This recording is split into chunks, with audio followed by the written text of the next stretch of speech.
അങ്ങനെ 2025 ക്രിസ്മസും പുതിയ വർഷത്തെ സെലിബ്രേഷൻ എല്ലാം കഴിഞ്ഞു.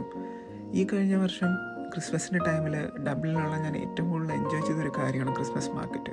കഴിഞ്ഞ കുറച്ച് വർഷങ്ങളായിട്ട് ക്രിസ്മസിൻ്റെ ടൈമിൽ ഡബ്ലിനുള്ളവർ ആഗ്രഹിച്ചൊരു കാര്യമാണ് നല്ലൊരു ക്രിസ്മസ് മാർക്കറ്റ്.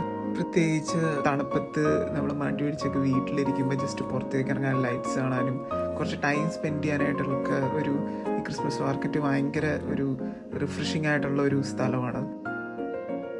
ഈ ക്രിസ്മസ് മാർക്കറ്റിലും ഒത്തിരി വെറൈറ്റി ഓഫ് ഫുഡ് കോർട്ട്സും റൈഡ്സ്, അഡ്വഞ്ചറസ് ആയിട്ടുള്ളതും അല്ലാത്തതും, പിന്നെ ഡെക്കറേഷൻസ് വളരെ നന്നായിട്ട് തന്നെ ചെയ്തിട്ടുണ്ടായിരുന്നു. ലൈറ്റിങ്ങും അതിൻ്റെ ഓരോ ഷോപ്സും വളരെ വ്യത്യസ്തമായി തന്നെ അവർ അലങ്കരിച്ചിട്ടുണ്ടായിരുന്നു.